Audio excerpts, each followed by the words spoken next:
I was outside for a little tea break, and in my tea break I thought I'd take about 15 minutes and I better put the coffee down or the tea down first, to just pick some of these little yellow flowers.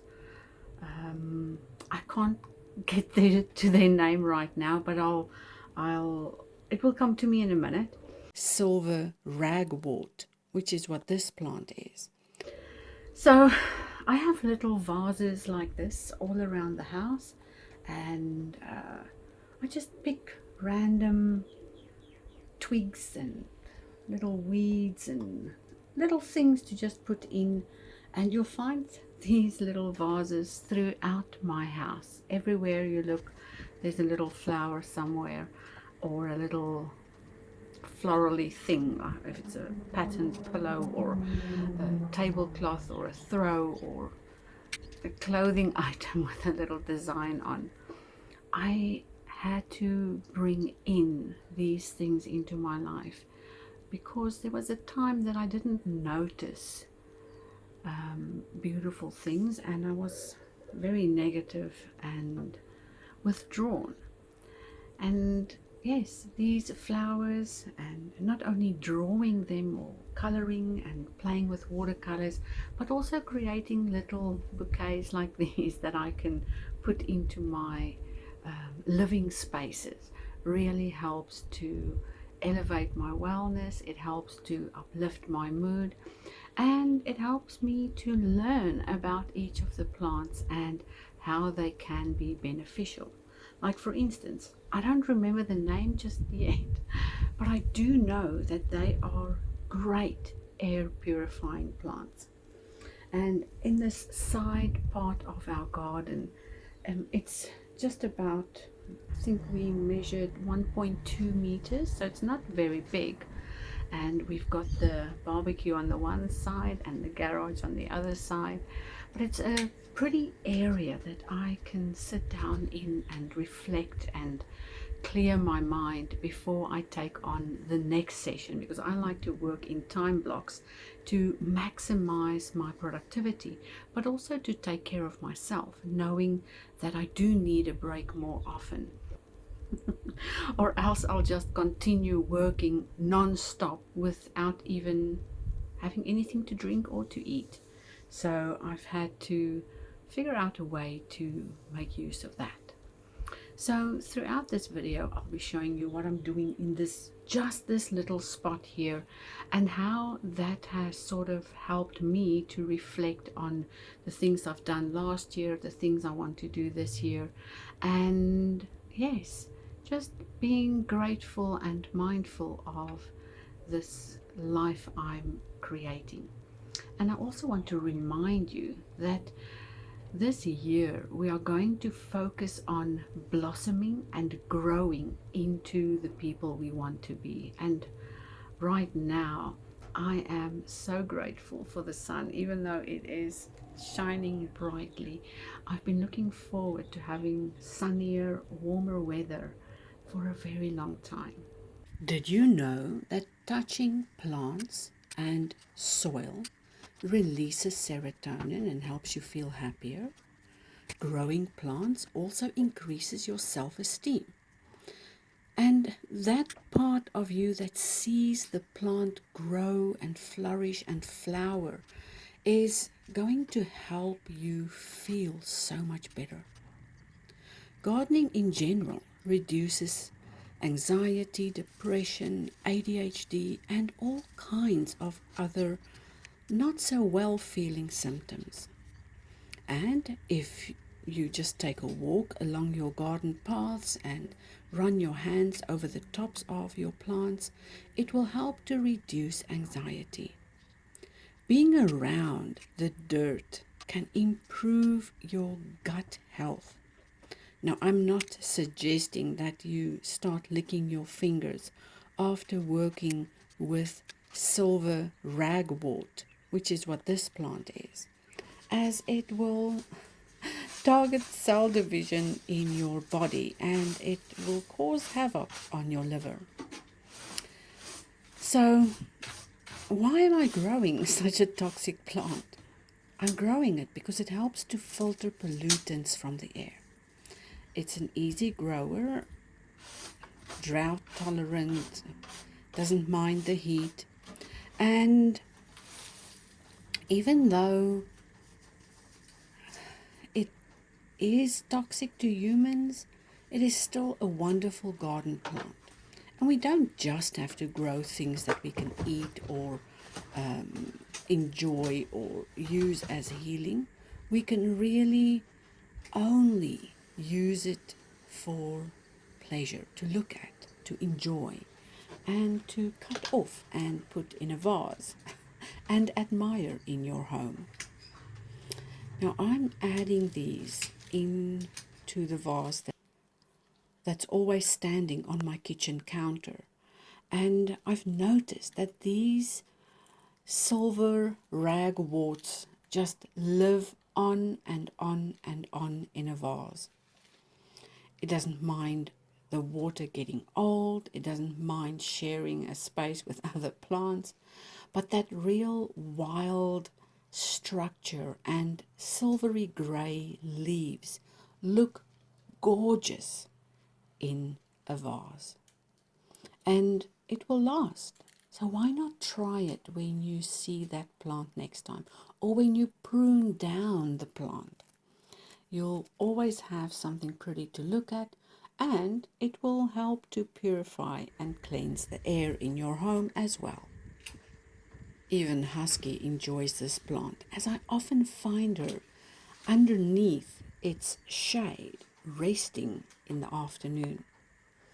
So I'm going to make sure I leave enough space around the bottom where she can still snuggle into and enjoy some sunny afternoon laziness. I love how she's always interested in what I'm doing and looking all around, playing and just being there as a companion. Being in the garden is such a beautiful, mindful thing to do, and it's part of my practices. And all of those branches and twigs I cut off, I often use as reference to just create freely and make little flowers and blossoms come alive. They are excellent fillers, especially in your sketchbook journals, if you feel like you just don't want to paint something specific but need a little guide or a shadow on your page. Just like the shadows I teach in the sketchbook retreat at home. Did you know that that is part of the open studio sessions that you can enjoy at any time? I'll leave a link down below for you to go and check that out. If I had a compost bin, these cuttings would go straight in there, decompose into beautiful compost. At the beginning of the year, cleaning out, reflecting, renewing, and making sure we create space for the things we want next is very important.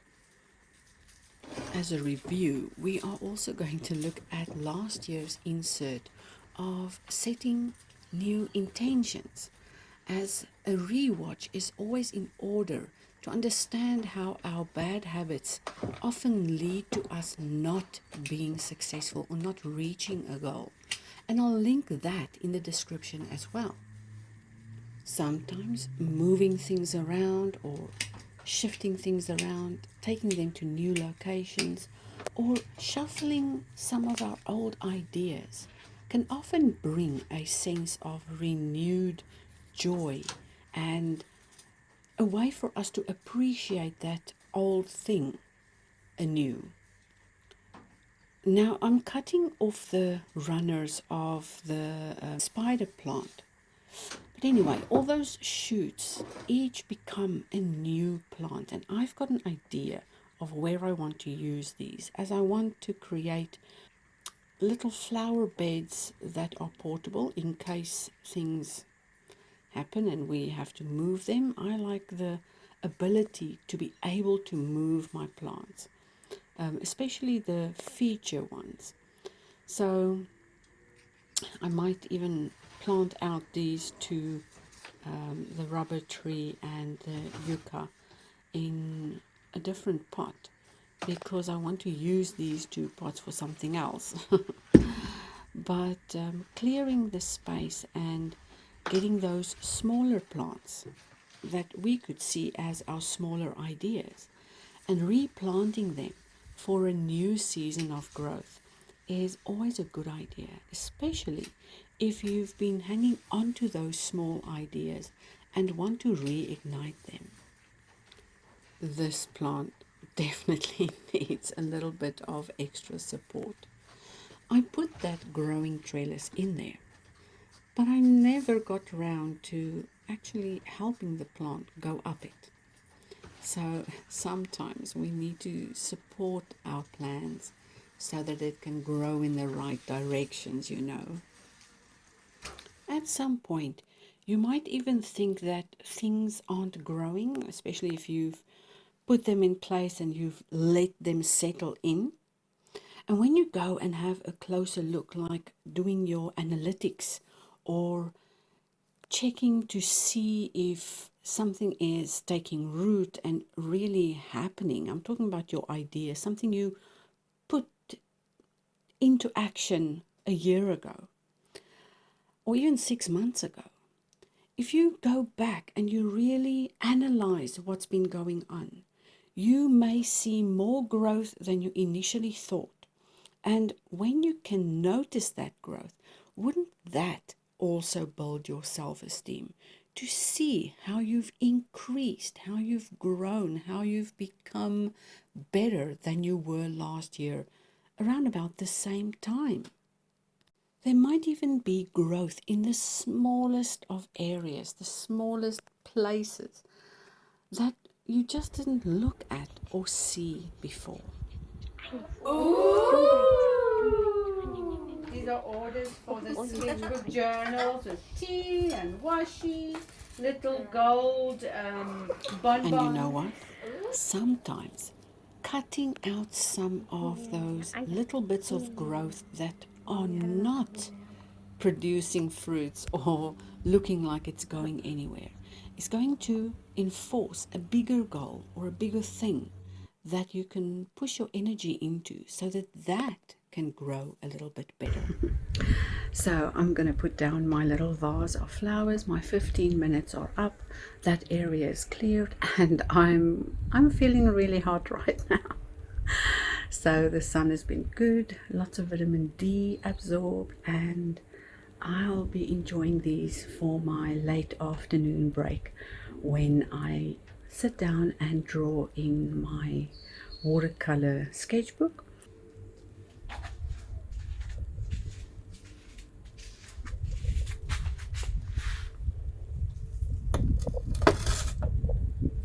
So that will have to wait here for me until I have my next break, where I'll probably draw or color in some of it. And I'm also having a look at some flower seed packets that I'd like to sow in some of the pots that I just cleaned up.